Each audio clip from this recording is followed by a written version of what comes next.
Hello, my wonderful, beautiful friends. Guys, welcome back to r/IDontWorkHereLady. Where in today's episode, OP, who's not a regular employee for a company, takes down a shady Karen. He has her thrown in jail. Guys, strap yourselves in today because this is a wild ride. I hope you enjoy the stories, and don't forget to hit that subscribe button if you haven't already. Oh, and if you want to submit your own stories or link me to your Reddit post, Steve-O's gonna throw up an email. Thank you for your time. Okay, guys, we're diving in. I'm a 20-year-old girl, and I was grooming my horse Clyde yesterday when a woman comes up to me tugging along a kid around 6 or 7. Now for context, the stable hands and trainers don't need to wear specific clothes, although they usually wear the stable shirts to be more recognizable towards new people. I was wearing some tan breeches and a red polo, nothing really special, but I tended to get confused as staff pretty often, which I do understand. Now, the Karen was wearing way too expensive looking clothes to be at a barn, but I assumed she was just gonna drop off the kid and come back at the end of the lesson. As I saw her direct her attention towards me, I prepared my whole speech about how I didn't work there and where I could direct you to. Before I could even get a word out, she launched into a tirade about how terrible the service was and how she spent hours trying to find someone to help her. Now, I doubt it was more than 5 minutes because the stable's not that big. I began saying, "Oh, I don't," before being cut off by her screaming in my face to let her kid ride my horse. Now, I tried to calmly explain that no, her kid can't ride my horse, and no, she cannot let her ride any other horses in the barn. No matter what I said, I could not convince her that I didn't work there, and she couldn't just let her daughter ride. Now, Clyde is not fully trained, as I recently just got him, and he's still very young and inexperienced. I wouldn't even let a kid groom him, as he tends to nip at people. The kid proceeds to try to duck past me and try to pet his nose. I grabbed the kid's shoulder and gently pushed her back, genuinely worried about my horse biting her. Now at this, Karen gasps and screams, "What are you doing? My daughter has every right to touch that horse. Don't you dare push my kid. I'll have you fired." Now that made me blow my gasket. I said, "Your daughter is not gonna touch my horse. He is not suitable with kids and could injure your daughter. And I don't work here. Leave me alone."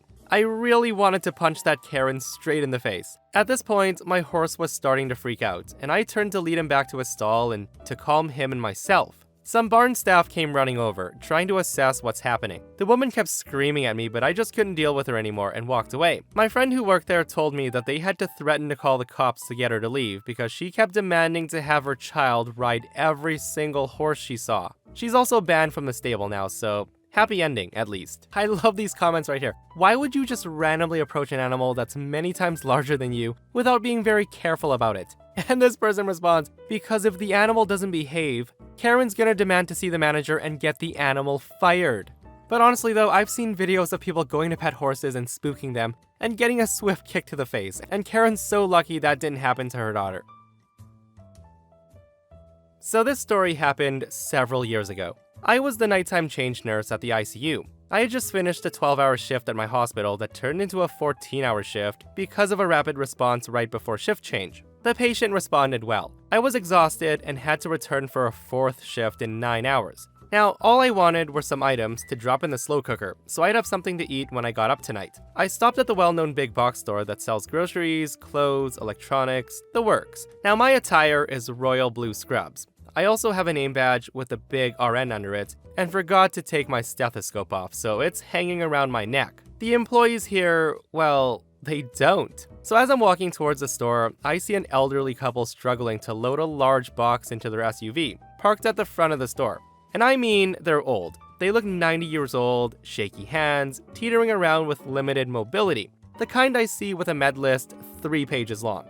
And there's no way his hips are gonna take the weight without snapping, and I've worked enough tonight. So I approached quickly and addressed the female half of the couple, offering to help. I was gladly accepted and got her TV loaded with very little difficulty. It was more cumbersome than heavy. Now I'm chatting with a woman who's explaining that it's a gift for her son, and that her husband didn't want to wait for help. And that's when it happened. Karen sees me. She says, Hey you. Startled, we stop the conversation and we look over. It's a lady in her 50s, dressed in a cheap-looking beige pantsuit, with a get your manager hairstyle, standing about 15 feet away with a hand on her overly broad hip. Karen then says, "If you're about done, I need help here." Now, she then points to her cart with 2 boxes of bookshelves, and I realize she thinks I work here. I said, "Oh, sorry, I don't..." Now with that, she interrupts and says, "You are making me late. Just get it done, and don't scratch my paint up." The elderly lady and I exchange looks of disbelief, and I try again saying, "But I don't work. Just get it done." Karen then steps away from her cart to grab her purse, grumbling about effing idiots, and she's digging for her keys, when the cart rolls further away and one wheel goes off the curb. The entire uneven load causes the cart to topple over. So at this, I instinctively jump forward to try to prevent everything from falling. I was unsuccessful. Karen turns to see her particle board bookshelves spilled on the cement. The corners of the boxes were crushed, and one has torn open with a few pieces and packaging now exposed, and she completely loses her mind and rages. Karen says, "What the F, you moron? Pick them up. I'm gonna have you fired. You owe me new bookshelves, and I'm late." Now at this point, I'm done, and I said, "Hey, pick them up yourself. I don't work here." I then turned to go inside when I feel her grab my sleeve and try to yank me around. I jerk my sleeve out of the grip and turn to face her now violently red face. She then opens her mouth to start screaming again, but I put my finger in her face and say, "No, don't touch me. Shut the heck up. I do not work here, and even if I did, I would quit before I help you." Now at this point, the Karen stands there speechless. Her mouth was open, and she was spluttering in shock that I've dared raise my voice at her. And that's when the manager and the employee come out. As soon as she sees the manager, she finds her voice and says, "Are you the manager? This man has damaged my bookshelf and he's refusing to pay for them." I just stand there in shock. Seriously? Having realized that a man in bright blue scrubs with a stethoscope and a big RN badge really doesn't work here, instead of apologizing, she chooses to double down on the craziness and now accuses me of breaking her stuff. Before I can voice my denial, the elderly gentleman I'd helped earlier steps in and explains the situation to the manager. The Karen is still voicing complaints, but the manager realizes the real situation and he apologizes to me and the couple. I'm still standing by watching angrily as the manager deals with the woman and inspects the bookshelves. They're not damaged. He then offers her 2 brand new bookshelves, but she's now done with the whole situation. She says no, she's already late because of me. She then glares over at me and says to the manager, "Just load them. I'm already late enough because of this." The manager and the employee then lift the boxes up and get them wedged into the lady's car.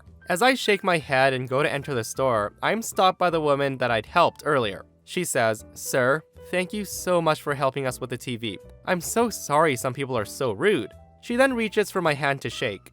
And then she folds both her fragile hands around mine, and I can feel something in her palm that she's giving me. The lady then whispers to me, "Don't look yet. Wait till she leaves." I slide the package into my scrub pocket, and the lady walks away. Karen then gets in her car without apologizing or thanking anybody, and she peels out and drives away. I finally enter the store to grab my food items, and when I reach into my pocket, I pull out a plastic bag with a bunch of screws and hardware. I realize immediately that the sweet old lady took advantage of the commotion to steal the hardware out of Karen's ripped box. Now, I couldn't believe it. I had the biggest smile on my face as I did my shopping. And now I have a new petty revenge hero to idolize.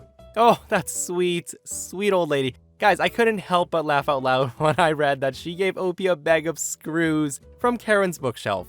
Like, you know Karen's gonna come back with 100 times rage. And I already feel bad for the customer service employee and the manager who's gonna have to deal with her.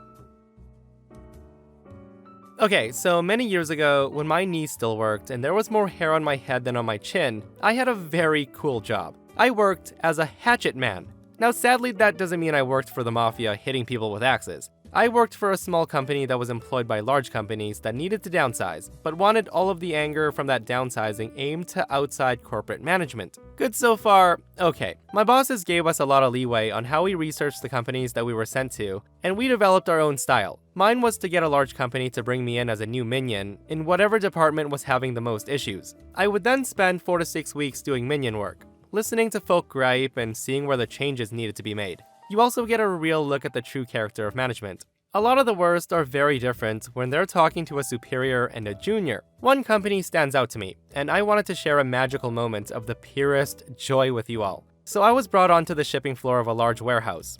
On day 1, there I am, in store-brand jeans and a t-shirt, and the floor supervisor hands me a manual that I could have used to beat down a badger lord in full plate armor. Now this thing was insane. I looked my confusion at the super, and he explained that that was indeed the operating manual for putting toys in boxes, and then sticking an address label on the side. The first week would have been pure torture if that was my actual job. Everything was insanely overcomplicated, which led to incorrect orders being sent out, and staff were actually getting wage penalties for low accuracy. Anyway, a little chatting with my coworkers at lunch, and I find out that the new warehouse manager was some sort of relation of the owners, who had a degree from some fancy business school and had been brought in almost a year back, fresh out of university and given this position. Now, power had gone to her head, and her total lack of any kind of experience had quickly left her in the gutter. Realizing she was neck deep and sinking fast, she panicked. She drove out the veteran management that could have helped her and just flailed wildly. She often wandered out to the warehouse to nitpick over details that didn't matter, to scream at employees,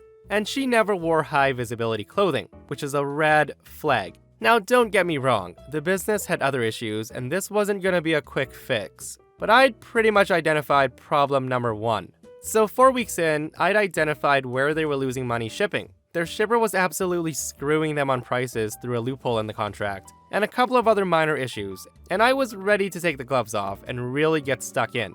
Now, bear in mind that for the last 4 weeks, this lady has seen me 6 days a week wearing scuffed steelies and my own brand clothing. She blew up at me a couple of times for reminding her that a high visibility vest was required, but I hadn't made a huge impression. So on Monday morning, I walk in at 9 a.m., start of office hours, and she blew up. Now, she tore into me about being 3 hours late for my shift and that she could fire and replace me like that. Yada yada yada, as she loved to threat. Then, she started to run down as she noticed a few details. Like, my normally messed up hair was perfectly styled. I was clean-shaven and not scraggly. I was also wearing a $1,500 designer suit and hand-stitched Italian shoes. I then said to her, "Good morning. I'm from Catch 'em, Gut 'em, and Laugh, and here's my business card." Her face now looked like week-old porridge. Office rumors had been rife as word had leaked that my company was coming in. And it was this moment that even all these years later still brings a warm, happy feeling to the cockles of my dark and crusty heart. I said, "Young lady, I don't work here. I don't work for you, and unless you absolutely impress me over the next couple of weeks, you won't work here either." The rest of the office were staring, in a mix of shock and glee, as I led her to her office, sat in her chair, and took out a large pad from my briefcase. So it turns out that she wasn't a bad kid. She was just scared, and she was way over her head. Once she realized that I didn't have an axe to grind, and not only could help her, but would, she was actually kind of sweet. I worked with her to fix her insane rules and her crappy behavior, and we got rid of a couple of genuinely toxic folk, and basically turned the place around. Now, I swear, the best bit about that job was watching the faces of the toxic employees, bullies, and lazy idiots as they walked into the office and realized that the new guy they'd been dicks to was the guy deciding their fate. I loved it. So that sounds like such an awesome job. OP just comes into the workplace as an undercover boss. Except, instead of rewarding the good employees and treating them to vacations and paying for education so they can advance their careers, he just gets rid of the worst employees, which is equally as satisfying. Okay guys, so the next story, OP tells a tale where he goes undercover and totally destroys an employee's career and her life. Okay, so on this assignment, I was to go to the call center of a paper and printing company to try to find out why a company that was supposed to be successful wasn't performing. The employee turnover was high, and morale was in the crapper. I rocked up Monday morning, wearing an off-the-shelf cotton shirt, power tie, and trousers that were a little too short. The general air of defeat, of a man whose life has very much not gone to plan. In short, a bad office manager's wet dream. A pre-beaten employee. It was then a chipper thing took me off for my introduction, saying things like, "Don't touch anyone's bottom, no stabbing the management, and you can cry on your own time." And then I was dropped off with my trainer to start shadowing them. Now, for someone in my line of work, shadow days are some of the most valuable because I'm being told to watch, ask questions, and no one suspects anything, so they just answer anything without thinking. The order system was pretty much idiot-proof. The phone calls were scripted by section, but there was something soul-sucking about the office. It was weird. And then scuttles in Margaret. Now, that was obviously not her real name, but I'm pretty bored of Karen. Now, she had a face, like she could at all times smell something awful. She also had a terrible 80s perm, and despite plain, sturdy office wear, she always wore an exceptionally ugly cardigan over her clothes. She seemed to have an infinite supply of knitwear in eye-gouging combinations of orange, brown, and mustard yellow. Now, some of you may be thinking that the villain has arrived. Spoilers, sweetie. Now, as soon as she scurried in, and she did scurry, what little energy there was in the room went. It was just gone. Most people just huddled over their phones, but two middle-aged women scurried over to Margaret, obviously copying her movements, and they all went into an office marked Office Manager. Now, this pretty much set the tone for the time that I was in this office. Margaret and her posse would sit in her office and gossip and backstab, while everybody else was expected to carry the full load of the office. Margaret's little friends also got the choice of shifts, and anyone who so much as looked like showing any spine magically found themselves working splits, nights, and weekends. Now, at first, I was baffled. How can she possibly be getting away with this? Well, it was three things. Number one, she wrote performance evals for all of her staff, and because she'd been in the office since it opened, HR just rubber stamped any termination she sent down. Number two, she managed to create a supervisor but not supervisor roles for her friends, so she could justify them always getting the plum shifts or any time off they wanted because they were, quote, needed. Number three, she wrote the schedule and she approved holiday and no one dared to cross her if they ever wanted to see their kids again. Now, Margaret had a pretty sweet little setup. It was a shame that she wasn't as clever as she thought she was. I was getting paper for the printers one morning when I saw one of the girls signing for a small delivery that the UPS driver brought up. And then she just shoves the boxes into a corner, staples the manifesto on top, and wanders off. Once she was out of sight, I go over for a quick look. This manifesto was huge, easily 3 times as large as could possibly fit in the boxes. Now, a thing about Margaret is that she didn't work weekends. I did. This was Thursday, so I had to work fast. I then called my boss, and he had one of our team flown to where the office supplies were coming from, where he was going to be meeting a forensic accountant and some officers of the law. A second forensic accountant met me Friday nights after Margaret had gone home. The setup was actually kind of brilliant. So here's the story. Margaret had befriended a lady who works in shipping at a second company. She would then place an order, and then call her friend and fax through a cancellation. Now, this was a team effort. Margaret would put an order for, let's say, $900 of stationery. Margaret's friend would then tell her company that most of the order was canceled, and then send $300 of merchandise and $600 to Margaret, but make sure that Margaret got a copy of the invoice for $900 for her records. And because Margaret was a micromanaging woman, she'd been getting away with it for years. So Monday morning swings around. Margaret scurries in, and the secretary tells her that the boss wants to see her before she starts the day to discuss promotions and raises in her department. Margaret walks into the big boss's office, and she sits down. I then walk into the big office, and I'm in my armor. Tailored Henry Poole suit, tailored shirt, silk tie. I looked good. To be honest though, I don't even think she noticed. She was kind of distracted by the police officers who followed me into the room. The officers laid it all out very carefully for the boss, and the accountant gave a very summarized version of what he had. Margaret was then fired. She was cuffed and let out of the building past all the people she used to bully and abuse. Now, each order wasn't huge, but it had gone on for long enough that the charges meant that she wasn't gonna go up in front of a judge tomorrow morning. It did take me quite longer than usual to get that company retrained and on track. Still, by the time I left, a new office manager had been brought in, the shifts were fixed, and HR was down a dinosaur and up a new recruit, and Margaret was still in jail. Now, it had been months, and they hadn't even gotten to her trial yet.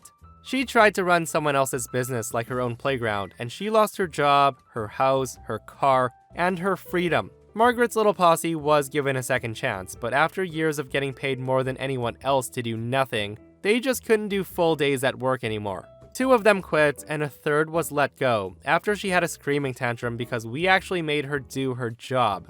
My friends, what a wild story, and OP totally destroyed Margaret. Some people do let positions of power go to their head, and I hope Margaret enjoys her time in prison, guys. I wonder how long a prison sentence for that would be.